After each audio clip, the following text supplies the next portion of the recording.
조우인 자도사입니다. 조우인의 자도사는 스스로를 애도한다라는 뜻인데, 스스로를 애도해야 할 정도로 시적 화자가 처한 상황이 얼마나 슬프고 부정적인지 그것을 중심으로 작품을 감상하기 바랍니다. 인생이 몇 날이며 이내 몸 어이할꼬. 인생이 유한하다는 시적 화자의 인식을 드러내는 부분입니다. 인생은 유한하기 때문에 우리가 하고 싶은 일들로 가득 채워야 할 터인데, 지금 시적 화자는 이내 몸 어이할꼬 라고 말하며 탄식하고 있습니다. 자신의 삶에는 끝이 있는데 지금 원하는 것을 제대로 하고 있지 못한다라는 의미입니다. 시적 화자가 하고자 하는 것은 무엇일까? 시적 화자는 옥계에 내려가서 오색구름 깊은 곳에 임계신대를 바라보고 있습니다. 즉, 시적 화자가 지금 바라는 것은 임을 보는 것 또는 임과 함께하는 것인데, 지금 그것이 불가능한 상황입니다.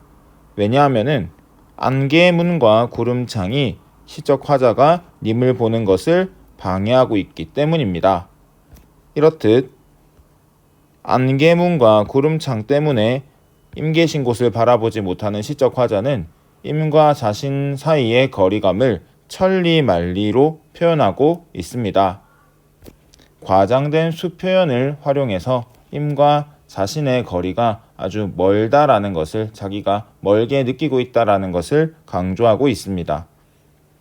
임 계신 곳을 표현하는 표현으로 오색구름이 나오는데 색채 이미지를 사용하고 있다라는 거 확인할 수가 있겠습니다. 그리고 옥계와 오색구름은 모두 하늘과 관련되어 있는, 천상과 관련되어 있는 소재입니다. 끝으로 내려간다라는 것은 하강적 이미지를 생각해 볼 수 있는 부분입니다. 인연이 없지 않아 하늘이 아셨는가? 외로운 청란으로 광항궁 날아올라. 듣고서 못 뵙더님 첫낯에 잠깐 뵈니 내 임이 이뿐이라 반갑기를 가늠할까. 시적 화자는 드디어 임을 만납니다. 듣고서 뵙지 못했던 임을 처음에 잠깐 배웠는데, 내 임은 이뿐이라, 내 사랑할 사람은 이분밖에 없다. 그래서 너무 어떻다? 반갑다. 그것을 가늠할 수 없다고 서리적인 어조로 강조를 하고 있습니다. 여기에서 광한궁은 님이 있는 오색구름 깊은 곳 정도로 생각을 해볼 수가 있고, 청란은 이 광한궁에 가기 위해서 시적 화자가 타고 가는 파란 색깔 새입니다. 색채 이미지가 활용이 된다고 할 수 있습니다. 또 임을 뵙는 것 자체는 시적 화자에게 있어서 긍정적이고 좋은 일이기 때문에 상승적 이미지와 같이 활용이 되고 있다라고도 생각해 볼 수가 있을 것입니다. 이렇게 뵙고 어떻게 보았습니까? 잠깐 배웠습니다. 잠깐 봤음에도 불구하고 시적 화자는 님을 매우 사랑하게 되었는데, 그렇기 때문에 다시 뵙고 싶어 합니다.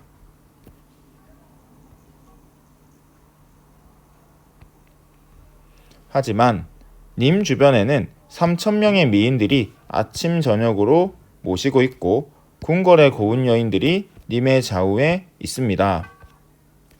이렇게 님을 둘러싼 많은 여인들을 보고 시적 화자는 주눅들고 있습니다. 이런 외부적인 이유 때문에 시적 화자는 님을 만나는 것을 저하게 됩니다. 또한 시적 화자는 안 될 거다라고 생각을 하는데, 이는 자신의 화장이나 태도가 자랑할 만한 것이 아니다라고 인식하고 있기 때문입니다. 미인, 여인으로 표현되는 외부적인 요인들과 이러한 인식을 통해서 시적 화자는 자신이 더 이상 님을 만날 수가 없다는 결론에 이르게 됩니다. 그래서 시적 화자는 난간에서 피눈물을 흘리면서 옥경, 즉 님이 있는 곳을 떠나서 하계에 내려옵니다. 이 내려온다라는 것은 하강적 이미지와 결부되어서 시적 화자의 불운한 처지를 강조하는 역할을 한다라고도 볼 수 있을 것입니다. 특별히 시적 화자는 인생 방명이 이처럼 생겼던가 서리적인 어조로 자신의 복이 없고 팔자가 사나운 삶을 한탄하고 있는데, 이것은 우리가 시적 화자가 자신의 어려운 상황을 운명으로 인식하고 있다라는 것을 확인할 수 있는 구절로 볼 수가 있겠습니다. 시적 화자가 님과 헤어지고 10년의 세월이 흘렀습니다. 정확히 10년이라기보다는 이런 수 표현을 활용해서 긴 시간이 흘렀다라는 것을 표현하고자 하는 듯합니다. 그림자 벗을 삼았다라고 하는 것은 그림자와 함께 지냈다, 즉 그림자만 내 곁에 있었다. 다시 말해 혼자 지낸 시간이 10년이었다라고 하는 것입니다. 혼자 지내면서 항상 님을 그리워했기 때문에 아쉬운 마음에 혼자 하는 말이 임은 내 임이라 날 어찌 버리시는가 생각하시면 그 안이 불쌍한가, 지금 자신의 어려운 상황을 토로하고 있습니다. 하지만 이 말은 님이 듣지 못하는 혼잣말입니다.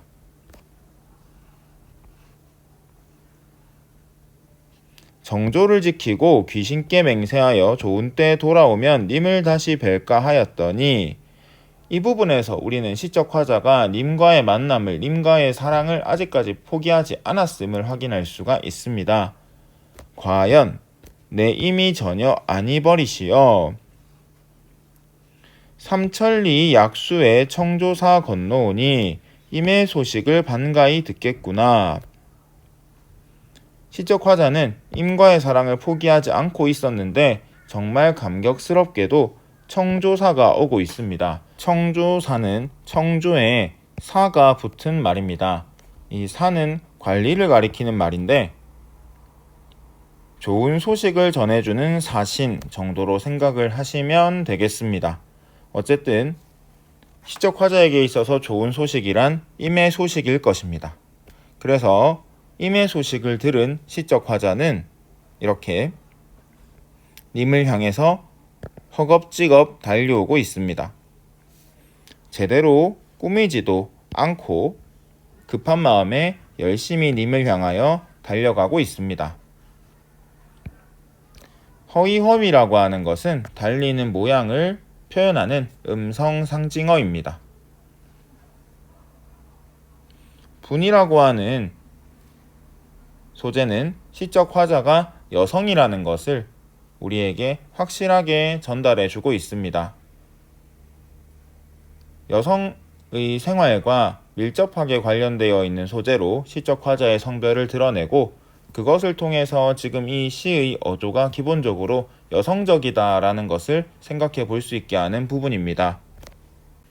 하지만 님은 그리던 얼굴을 본 듯 만 듯 하고 있습니다. 시적 화자의 얼굴을 본 듯 만 듯 하고 있습니다. 이건 시적 화자가 바라던 상황이 아니었습니다. 반갑게 맞이해 주기를 바랐었지만 님은 반갑게 맞이하고 있지 않습니다. 왜냐하면은 심술궂은 시샘은 어찌하여 한단 말인가, 누군가가 시적 화자를 심술궂게 시샘하고 있기 때문입니다. 이 시샘의 주체는 위에 언급되어 있는 여인과 미인들로 생각해 볼 수 있습니다. 알록달록 무늬 짜서 고운 비단 만들듯이 정성을 들이는 행동을 비유적으로 일컫는 표현입니다. 정성껏 온갖 허물을 지어낸다라고 얘기했는데, 허물을 짓는다라는 얘기는 이렇게 뒷담화를 한다, 욕을 한다, 없는 말을 지어서 괴롭게 한다 정도의 의미로 생각을 하시면 되겠습니다. 내 몸에 쌓인 죄는 끝이 없거니와, 이 죄는 실제로 시적 화자가 지은 죄라기보다는 맥락상 시샘으로 만들어낸 허물들을 의미한다라고 볼 수가 있습니다. 수많은 사람들이 허물을 만들어냈기 때문에 끝이 없다라고 이야기를 하는 것입니다. 이렇게 시적 화자에 대해서 욕을 하고 비난을 하는 사람들이 시끄럽기 때문에 그 모습을 쉬파리에 비유했습니다. 이 쉬파리가 옥돌 위에서 시끄럽게 맴돌듯이 님 주변에 있는 여인들이 시끄럽게 자신의 욕을 하는 것을 옥돌 위의 쉬파리로 비유하고 있습니다. 한 번 더 얘기하면은 옥돌은 님을 의미하고 쉬파리는 자신을 비방하고 욕하고 헐뜯는 여인들을 의미한다고 볼 수가 있겠습니다. 이에 대해 시적 화자는 하늘에 해가 있어 이미 짐작 안 하실까? 이런 허물들이나 이런 죄는 내가 굳이 항변을 하지 않아도 누구께서 임께서 빛을 비추어서 어둠을 밝히시듯이 현명하게 통찰하실 것이다 라고 기대하고 있습니다. 오히려 죄에 대한 이야기는 덮어두고 서러운 뜻을 말하는데 조금 더 주안점을 두고 있습니다. 이때 서러운 뜻이라고 하는 것은 여기 100년 인생에부터 옷 같은 얼굴을 홀로 그리는가까지의 내용일 것입니다.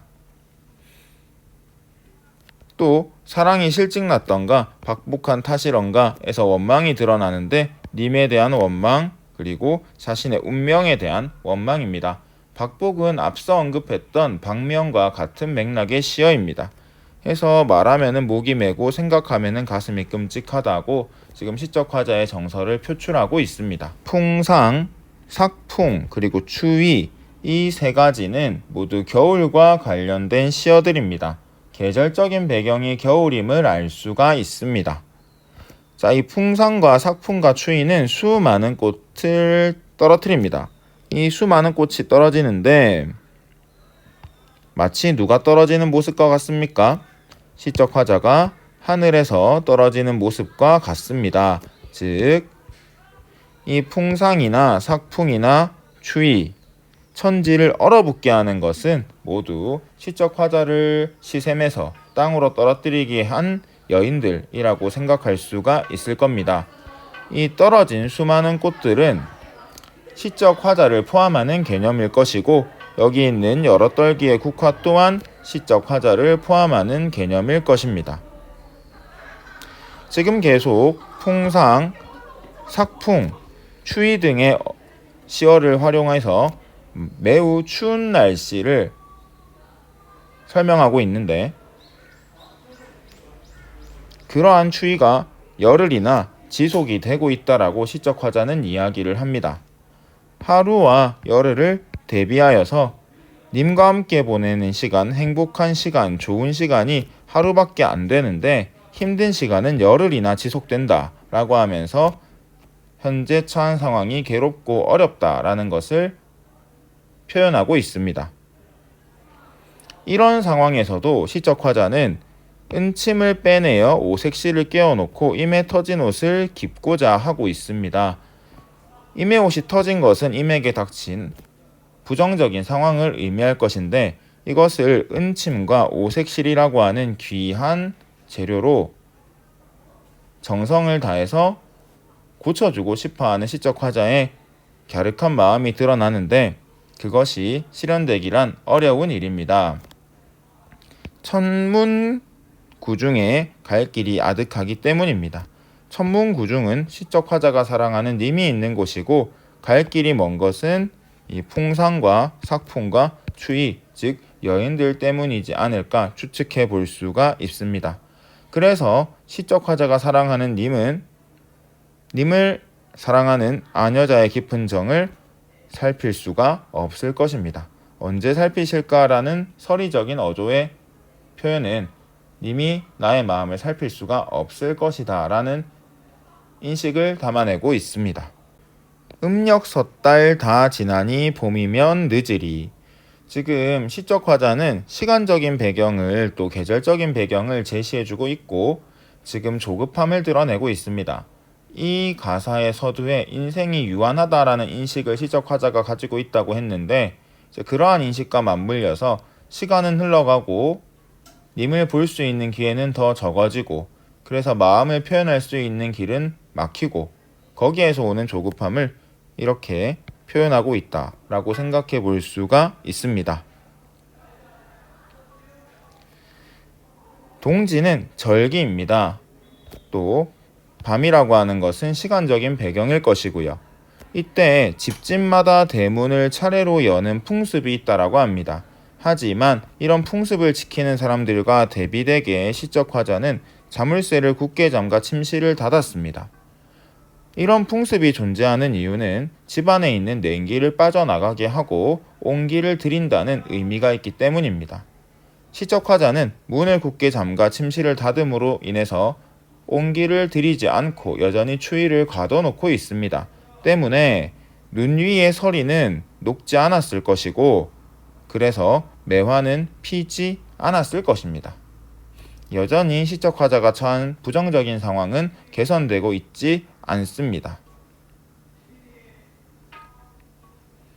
그래서 시적 화자는 간장이 다 썩었습니다. 장기가 썩었다. 몸이 힘듭니다. 영혼조차 그쳤습니다. 심적으로도 괴롭습니다. 심신이 힘든 상황입니다. 그렇다 보니 이런 모든 아픔들이 무엇으로 천줄기 눈물은 피가 되어 피눈물을 흘리는 건데 놀랍게도 눈물이 솟아난다라고 합니다. 사실 이 눈물이 닿아야 될 곳은 님이기 때문에 위에 있는 님에게로 향한다라고 볼 수 있습니다. 상승적 이미지 하나 확인하시고 수표현을 활용해서 강조하고 있고 과장하고 있습니다. 또 피눈물이라고 하는 것은 우리가 보통 붉은색이기 때문에 앞서도 얘기했지만 피눈물이 나왔는데 붉은 색채 이미지가 쓰이고 있다라는 것도 하나쯤은 생각해 보셔야 할 겁니다. 이렇게 피눈물을 흘리고 있는데 반벽청등은 빛조차 어둡다라고 이야기하고 있습니다. 반벽청등은 지금 시적 화자가 있는 공간에 걸려있는 등인데 이것이 지금 어떻다? 어둡다라는 것입니다. 빛이 어둡다라는 것은 시각적으로 제시가 되는데 상황이 좋지가 않음을 시각적으로 형상화하고 있는 부분이다 라고 할 수가 있겠습니다. 황금이 많으면 매부나 하련마는 이것은 중국의 고사를 인용한 표현입니다. 하지만 지금 돈이 없어서 임의 마음을 돌릴 수가 없습니다. 백일이 무정하니 뒤집힌 동이에 빛을 쏘냐. 지금 무정한 것은 님입니다. 이 백일은 해를 의미하는데 해가 무정하다 라기보다는 이미 시적 화자에게 관심이 없다 라고 생각을 하셔도 될 것 같습니다. 비친다는 것을 관심을 표현한다라는 의미로 해석을 해보면은 해가 뒤집힌 동이에 비치지 않는다 라는 것을 서리적으로 표현하고 있는데 이 햇빛이 비치지 않는 동이는 시적 화자의 처지를 의미한다라고 볼 수가 있을 것입니다. 또 우리가 동이, 항아리 같은 것들을 언제 뒤집어 놓습니까? 쓰지 않을 때 뒤집어 놓습니다. 즉 시적 화자는 임에게 쓰이고 있지 않은 처지고 또 관심도 못 받는 처지다라는 것을 이러한 표현으로 드러내고 있습니다. 이 부분에서 시적 화자는 운명론적인 인식을 다시금 드러냅니다. 평생토록 쌓은 죄는 언어의 공교가 없고 눈치 몰라 다닌 일인데 이것은 악의를 가지고 한 것이 아니고 그냥 이렇게 살아갈 운명이기 때문에 조물주가 이렇게 정한 것이기 때문에 그러하다라는 것입니다.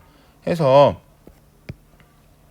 운명론적인 인식을 드러내는 부분이라고 할 수가 있고 지금 자신의 처지가 이렇게 된 것은 결국에 나의 운명이다 라고 시적 화자는 다시금 이야기를 하고 있습니다. 가느다란 한숨을 창에 비친 매화달에 쉬고 있습니다. 근데 이것을 다시 짓는다라고 하는 것은 시적 화자가 수차례 여러 차례 반복해서 한숨을 내쉬고 있다라는 의미로 생각을 할 수가 있습니다. 악기를 꺼내서 원망의 노래를 슬피 타는데요. 시적 화자는 자신의 정서를 청각적으로 형상화하고 있습니다. 하지만 이렇게 시름을 달래고자 하는 시적 화자의 노력은 끝이 납니다. 검은고 줄이 끊어지기 때문입니다. 이게 다시 잊기 어렵다라는 것은 시적 화자가 자신의 마음을 제대로 해소할 수가 없는 상황임을 드러내는 표현입니다. 그래서 시적 화자는 현재 상황에서는 자신이 할 수 있는 것이 없다고 판단하고 차라리 죽겠다라고 이야기를 합니다. 차라리 죽어서 자규에 넋이 되어 자규는 이런 새나 요런 새를 가리킨다라고 볼 수가 있는데 한의 의미를 가지고 있는 한을 내포하고 있는 자연물입니다. 시적 화자가 님을 만나지 못하고 사랑하지 못한 것이 사랑을 나누지 못한 것이 한이 되어서 자규에 넋이 되어서 피눈물을 님 옆에서 울어내면서 계속 깨우겠다라고 이야기를 합니다. 님 옆에서 시끄럽게 하겠다라고 하는 것은 그만큼 자신이 님과의 관계에서 얻은 한이 크기 때문임을 짐작해 볼 수 있는 부분입니다. 이 화나 위에 나와 있는 매화는 봄을 의미하는 시어입니다. 또한 이 자규 또한 봄을 의미하는 시어이기 때문에 시적 화자가 자규가 되었을 때는 겨울이 끝난 힘든 시절이 끝난 봄이 되었음을 또 생각해 볼 수 있게 하는 부분입니다.